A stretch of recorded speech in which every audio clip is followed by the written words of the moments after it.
I did a bit on the wage gap on my new my new special. Yeah.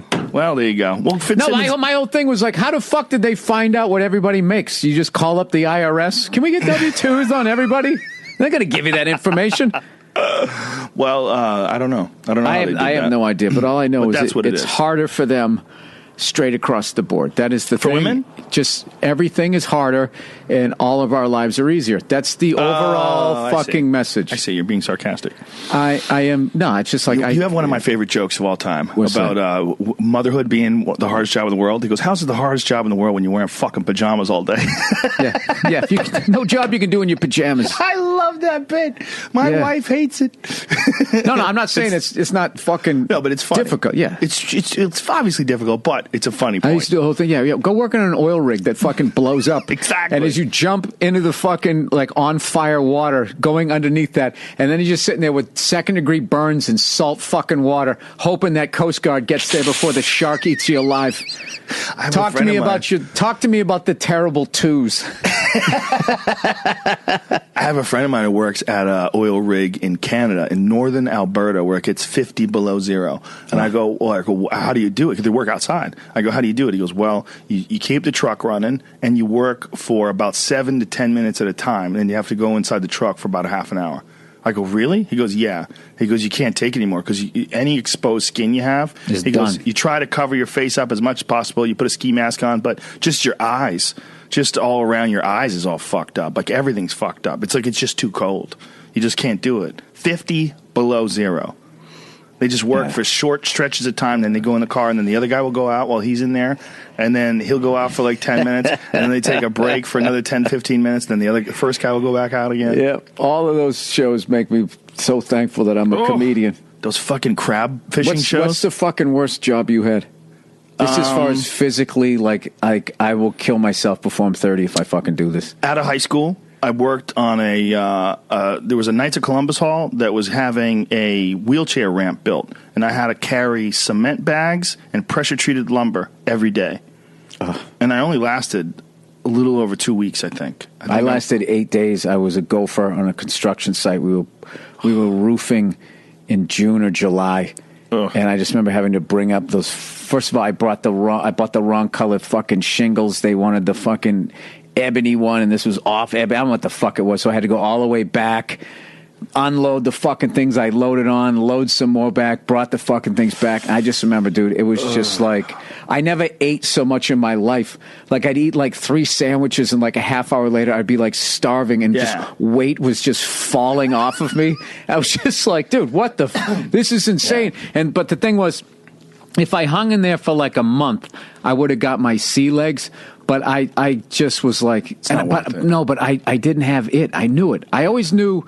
Like when I played drums and everything like that, every time I thought I was getting good, I'd go into Guitar Center, and some 8-year-old kid would get on a kit, and I'd be like, holy fuck. Like I was like, dude, I would pay you to give me lessons. And it's just like that when whatever you're trying to do, when you see like a kid come in and he fucking blows you away, it's just like, all right, this is a hobby, Bill. This is a hobby. Well, doing construction is definitely not a fucking hobby. It's just brutal back-breaking labor. There's a gift as far as like seeing how things go together. Oh yeah, dude, there's an art to everything. Well, there's an art to construction. There's the Louis C.K.'s of fucking contractors. Oh yeah. No, I mean as far as building houses, but I mean laboring.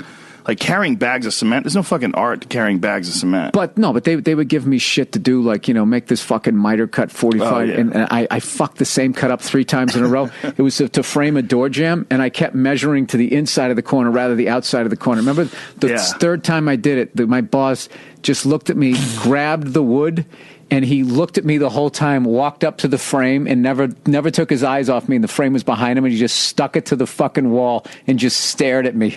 I was so embarrassed. I was just like, oh, God, dude. He's like, dude, you went through like fucking $20 worth of stock to make one fucking cut. Like, what are you doing here? And I was just like, oh. And I didn't even pick up my check. I didn't even pick up my check. I drove up to the site. We worked Monday through Friday. And then Monday, Tuesday, Wednesday, I drove up to the site, and I just looked at it, and my body and everything just said, dude, fuck this. And I just kept driving. He never called. Why would he call me? I'm the guy wasting lumber. He doesn't give a shit. He got free labor out of me, and I didn't give a fuck. And I forget what I did after that, but that was a rough time for me. But like I always knew, like if I didn't like a job and stuff like that, it's like the De Niro thing in what was that? The Heat. You got to be willing to walk at any moment. You got to be willing to fucking walk. You got to know it's bad. Yeah, that was it. That was probably the toughest physical job that I had. And it was also a good lesson, because it was a lesson that, like, if you work for somebody else and you're just doing labor, you're just doing mindless labor, you don't have any time for anything else. You think you got 8 hours in a day and there's still another 16, you'll get shit done.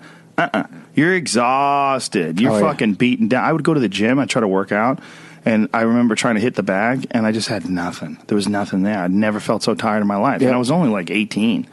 I should have been full of piss and vinegar. I was just dead. And I remember, like, all my ambition wheels were just ramping up. I was like, okay, this is not my fucking future. I got to figure out what the fuck I'm doing. Because I had these delusions that I was going to become a carpenter.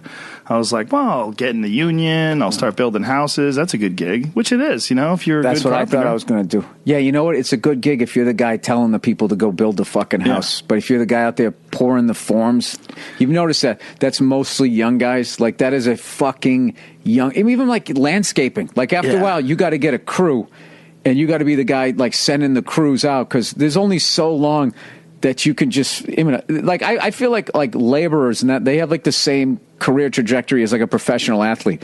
Somewhere around 35 to 38, your body's going to be like, dude, I can't fucking do this anymore. You just break down. There was, I had a bulging disc in my neck, and I went to an MRI place. And there was a lady who went in before me. A lady? And this lady, I was looking at different people's MRIs, and this lady had the most fucking ridiculous cartoon bulge of her disc. Some poor woman who, I think she worked at a laundromat or something like that, just carrying baskets of clothes, and her back was just so fucked up. And she was probably like 40 years old or something like that, came over here from, Mexico or Guatemala or something. And I remember looking at her back, like this poor lady has no choice. She has to go to work. There's no way around this, and there's no jobs for her other than this. She can't speak English. Like, she's got to do what the fuck she's got to do. And she had. Dude, you went into her chart, huh? You started reading right up there. on her. It was just sitting up there on the screen. And I asked the guy, I go, whose back is that? He goes, it's hers. I go, holy shit. I go, does mine look that bad? He goes, no. He goes, that's bad. He goes, that's bad. It's real bad. Like, she could barely walk. Like, she had sciatica up and down her leg.